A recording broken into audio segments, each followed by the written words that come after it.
सभी छात्र छात्राओं का आपका अपना YouTube channel basic and ultra knowledge पर बहुत बहुत स्वागत है। आज से हम लोग चैप्टर वाइज डिटेल डिस्कशन और कॉन्सेप्ट के साथ हम लोग विज्ञान को पढ़ने का प्रयास करेंगे और यह जो टॉपिक है आपको, चाहे वो CBSE माध्यम का विद्यार्थी हो या बिहार बोर्ड का विद्यार्थी हो, दोनों के लिए महत्वपूर्ण होने वाला है ना। तो पहला अध्याय जो हमारा है विज्ञान का या साइंस का, रासायनिक अभिक्रियाएं एवं समीकरण। तो सबसे पहले हम लोग जानते हैं कि रासायनिक समीकरण किसे कहते हैं या रासायनिक अभिक्रिया होता क्या है। केमिकल रिएक्शन है ना, जिसको अंग्रेजी में क्या कह सकते हैं हम लोग, केमिकल रिएक्शन कहते हैं। तो केमिकल रिएक्शन होता क्या है। केमिकल रिएक्शन का बात करें तो केमिकल रिएक्शन हम लोग कहते हैं किसको है,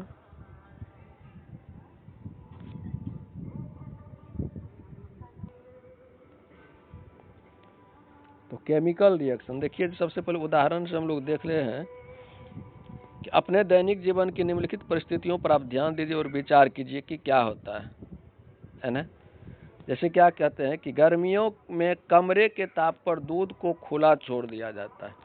देखे होंगे कि जब गर्मी के महीना में खास करके है ना, गर्मी में जिस समय अधिक गर्मी रहता है, जैसे कि 36 डिग्री 40 डिग्री सेल्सियस तक देखते हैं कि टेम्परेचर आजकल चला जाता है, तो उस समय देखते हैं कि दूध को जब हम 1-2 घंटा के बाद देखते हैं तो दूध को फिर से यदि हम उसको गर्म नहीं करते हैं तो दूध क्या हो जाता है, फट जाता है। इसका क्या कारण है, सब कारणों का हम लोग क्या करेंगे, जानने का प्रयास करेंगे, उसके पीछे कारण क्या है ना।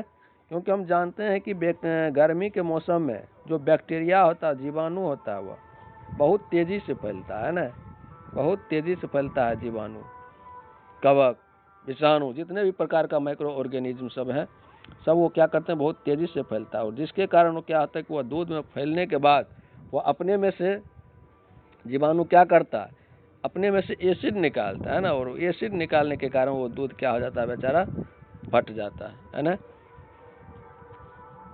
दूसरा देखते हैं लौह, तो ये भी एक प्रकार का क्या रिएक्शन हो जाता है, यानी वह क्या करता है, जीवाणु जब अपने में से जो इंजाइम टाइप का निकालता है या एसिड निकालता है, तो उससे क्या होता है कि हमारा दूध के साथ वह चीज़ रिएक्शन कर लेता है और दूध फट जाता है। दूसरा देखते हैं, ये भी क्या है, रासायनिक अभिक्रिया का ही उदाहरण है। दूसरा देख रहे हैं कि लोहे का तवा अथवा तसला, तवा पूछते हैं, इसमें की रोटी हम लोग पकाते हैं, या कील, इसको कांटी कहते हैं, कि आर्द्र वायुमंडल में खुला छोड़ देने के बाद, आर्द्र वायुमंडल का मतलब क्या होता है, तो आर्द्र वायुमंडल का मतलब क्या होता है, उसमें नमी की मात्रा यदि रहेगी, तो नमी की मात्रा यदि रहता है तो वहाँ पर क्या हो जाता है, तो हम जानते हैं कि लोहा को जंग लगने के लिए क्या चीज़ जरूरत होता है, यानी लोहा रिएक्शन कब करेगा, इसे वायु प्लस नमी है ना, वायु प्लस नमी उसको उसके लिए जरूरी है। तो आर्द्र वायुमंडल के संपर्क में जब ये आता है तो वह क्या करता है, रिएक्शन कर लेता है, जिसको हम लोग क्या कहते हैं कि लोहा में जंग लग गया। दूसरा देखते हैं कि अंगूर का किण्वन हो जाता है, और किण्वन क्या, एक प्रकार का उसको हम कह सकते हैं फर्मेंटेशन, अंग्रेजी में उसको कहते हैं। और किण्वन विधि के द्वारा ये हम लोग क्या करते हैं, जैसे शराब उराब जो बनाया जाता है तो वह किया जाता है ना, उसमें क्या किया जाता है, उसमें भी जीवाणु जो है ग्रोथ करके उसमें क्या करता है कि एल्कोहल का रूप वह धारण कर लेता है, तो वह भी एक प्रकार क्या है, रासायनिक अभिक्रिया है ये। अगला और उदाहरण लेते हैं रासायनिक अभिक्रिया से, हमारे भोजन में जो शरीर का जो पाचन होता है ना, तो वह भी क्या है, रासायनिक अभिक्रिया का ही उदाहरण है। सांस हम लोग लेते हैं, तो सांस जो लेते हैं उसमें भी क्या होता है कि वह भी रासायनिक अभिक्रिया है, क्योंकि सांस लेने के बाद जो हम लोगों को जो ऊर्जा जो प्राप्त होता और अंतिम में है ना, तो वह भी क्या है हमारा, इसी का उदाहरण। सांस लेते हैं तो वह भी अंदर में रासायनिक समीकरण होता है, वहाँ पर रासायनिक अभिक्रिया होता है। इस तरह से अलग अलग परिस्थिति में हम लोग क्या देख रहे हैं कि अलग अलग परिस्थिति के माध्यम से, अलग अलग परिस्थिति में हम लोग क्या देख रहे हैं कि रासायनिक अभिक्रिया को देख रहे हैं, है ना। इन सभी परिस्थितियों में प्रारंभिक वस्तु की प्रकृति पहचान कुछ न कुछ बदल जाती है। देखिए ये महत्वपूर्ण चीज क्या है यहाँ पर, है ना, यानी जब भी रासायनिक अभिक्रिया होगा उसकी प्रकृति, उस चीज का प्रकृति और पहचान रंग रूप ये सारा कुछ बदलेगा। यानी जब भी, यहाँ से हम लोग क्या देख रहे हैं कि जब भी रासायनिक अभिक्रिया होगा तो रासायनिक अभिक्रिया में क्या होगा, हो सकता है कि रंग उसका बदल जाए,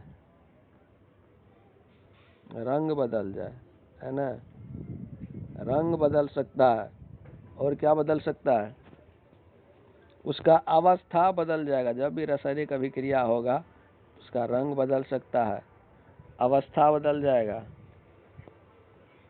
है ना। जैसे मान लीजिए गैस अवस्था में तो ठोस बन सकता है, ठोस से द्रव बन, तो यानी उसका अवस्था किसी न किसी रूप में परिवर्तन होगा, रंग बदल जाएगा, अवस्था बदल जाएगा, है ना,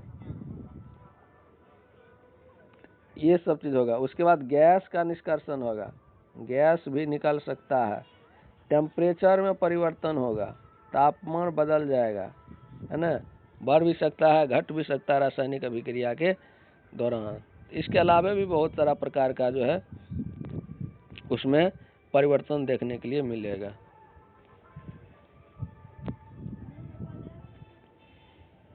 तो वही चीज यहाँ पर देख रहे हैं, क्या कह रहा है कि रासायनिक परिवर्तन के बारे में हम लोग इसके पहले कक्षा में पढ़ रहे हैं। जब कोई रासायनिक परिवर्तन होता है, जब भी रासायनिक परिवर्तन होता है, जब रासायनिक परिवर्तन कह सकते हैं कि एक रासायनिक अभिक्रिया हुई, है ना। यदि रासायनिक परिवर्तन का मतलब क्या हुआ, रासायनिक अभिक्रिया, तो रासायनिक अभिक्रिया का वास्तविक अर्थ क्या है, यह हम कैसे जान सकते हैं कोई रासायनिक अभिक्रिया हुई है।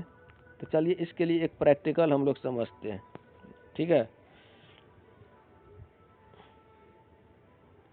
यहाँ पर क्या कर रहा है कि 3-4 सेंटीमीटर का एक मैग्नीशियम रिबन आपको लेना, ठीक है। उसको बढ़िया से पहले साफ कर देना है, जैसा कि देखिए एक्टिविटी में यहाँ पर दिखाया गया है, ठीक है। एक मैग्नीशियम रिबन ले लिए और उसको क्या किया, स्ट्रीट फ्लेम के सहायता से हम उसको पकड़ करके जला रहे। जलाने का मतलब है कि इसमें ऑक्सीजन यूज हो रहा है। तो मैग्नीशियम रिबन को देख रहे हैं, यहाँ पर चिमटा की मदद से हम लोग जला रहे हैं। और जलने के बाद यहाँ पर एक वाच ग्लास रख दिया गया, और वाच ग्लास में उसका क्या होगा कि राख गिरेगा, और जो ये राख जो गिरेगा, ये मैग्नीशियम, इसका मतलब क्या हो रहा है कि ऑक्सीजन से रिएक्शन यहाँ पर कर रहा है, और ये ऑक्सीजन से रिएक्शन कर रहा है तो क्या बनेगा, मैग्नीशियम ऑक्साइड, मैग्नीशियम ऑक्साइड यहाँ पर बनेगा, ठीक है। तो वही कह रहा है कि आपने देखा होगा कि यदि हम इसको जलाते हैं तो इसका जो लॉज होगा, ये सब ऑब्जेक्टिव के लिए आपको एकदम लाइन बाय लाइन जिसको हम टिक लगा रहे हैं उसको नोट करते जाना है कॉपी पर। यानी ये मैग्नीशियम रिबन जो आपका जो जलेगा, ये कैसा जलेगा, जिसको हम अंडरलाइन करें उसको लिखना है कॉपी में। चमकदार श्वेत लौ के साथ रिबन का दहन होता है और यह श्वेत चूर्ण में परिवर्तित हो जाता है, श्वेत चूर्ण में, है ना। श्वेत यानी मैग्नीशियम और ऑक्सीजन का जब हम रिएक्शन कराए तो क्या बना आपका, मैग्नीशियम ऑक्साइड बना। क्या बना, मैग्नीशियम ऑक्साइड।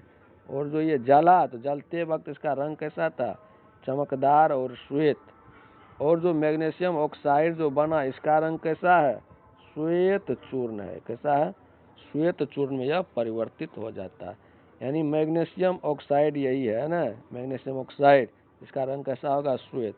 वायु में उपस्थित ऑक्सीजन तथा पोटेशियम की मैग्नीशियम के बीच होने वाले अभिक्रिया का यह कारण है। यानी वही देखे कि मैग्नीशियम और ऑक्सीजन जब रिएक्शन किया तो क्या बना, मैग्नीशियम ऑक्साइड। और जलते वक्त इसका रंग कैसा था, चमकदार और श्वेत लौ, है ना। यहाँ से ऑब्जेक्टिव प्रश्न आता।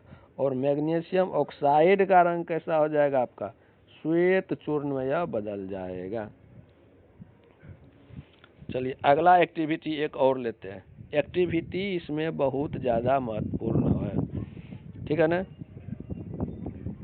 तो इस तरह से हम लोग देख सकते हैं। एक और एक्टिविटी देखते हैं। एक्टिविटी 2 है ये, एक्टिविटी यानी क्रियाकलाप, एक्टिविटी क्रियाकलाप।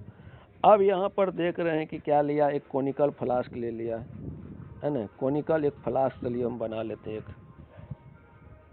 एक कोनिकल फ्लास्क बना लेते हैं।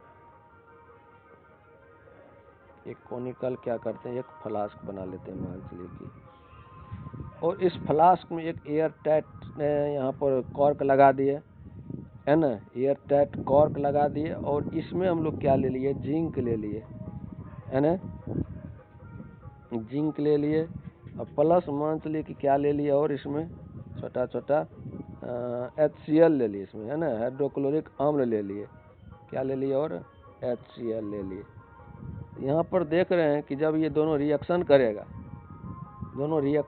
Zinc plus chlorine, zinc plus HCl hydrochloric अम्ल जब रिएक्शन करेगा तो क्लोरीन क्या करेगा, जिंक से के साथ रिएक्शन करके ZnCl बना देगा, है ना, ZnCl बना देगा, जिंक क्लोराइड बना लेगा। इसके अलावा कौन सा गैस निकलेगा, हाइड्रोजन गैस निकलेगा। वही चीज़ आपको एक्टिविटी में दिखाया गया, ठीक है।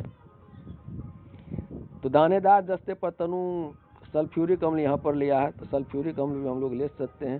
तो सल्फ्यूरिक अम्ल यदि जिंक के साथ रिएक्शन कर रहा है तो कौन सा गैस निकलेगा, हाइड्रोजन गैस निकलेगा। यानी इस दोनों एक्टिविटी के माध्यम से हम लोग यह जान रहे हैं कि दोनों एक्टिविटी में हम लोग क्या जाने, दोनों एक्टिविटी में यह जाने कि जब भी रासायनिक अभिक्रिया होगा तो अवस्था तो सबसे पहले बदलेगा। ये चीज़ याद रखना है कि रासायनिक अभिक्रिया के दौरान क्या क्या घटनाएं घटित होती है।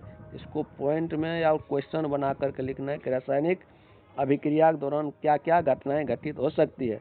तो पहला हो गया अवस्था में परिवर्तन होगा, दूसरा क्या हो जाएगा, रंग में परिवर्तन होगा, तीसरा क्या होगा, गैस निकलेगा, जैसे यहाँ पर देख लीजिए हाइड्रोजन गैस निकल रहा है, ठीक है। तापमान बदलेगा, तापमान में परिवर्तन होगा। ये सारा चीज यहाँ पर होता है।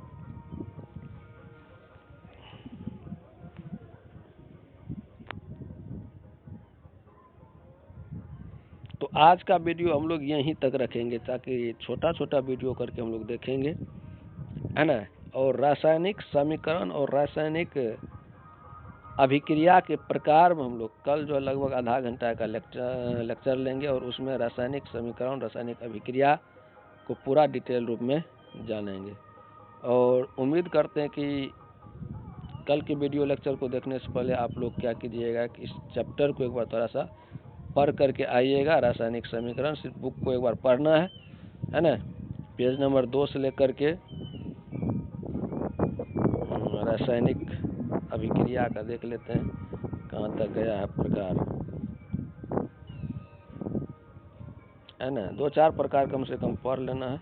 उसके बाद हम लोग प्रश्न उत्तर देखेंगे तो पता चलेगा कि रासायनिक अभिक्रिया के प्रकार ये सब देखेंगे, जितने प्रकार है, संयोजन है, वियोजन है, अपघटन है ना, विस्थापन है, द्विविस्थापन है, जितने प्रकार का अभिक्रिया कल हम लोग देखने का प्रयास करेंगे, है ना। यानी 3-4 वीडियो लेक्चर में ये पहला चैप्टर आपका रासायनिक अभिक्रिया और समीकरण, इसको पूरा हम लोग करेंगे। और उसके बाद यदि आप इस चैप्टर से संबंधित किसी प्रकार को प्रश्न को जो हल करेंगे तो उम्मीद है कि सभी प्रकार का प्रश्न आप बना पाएंगे।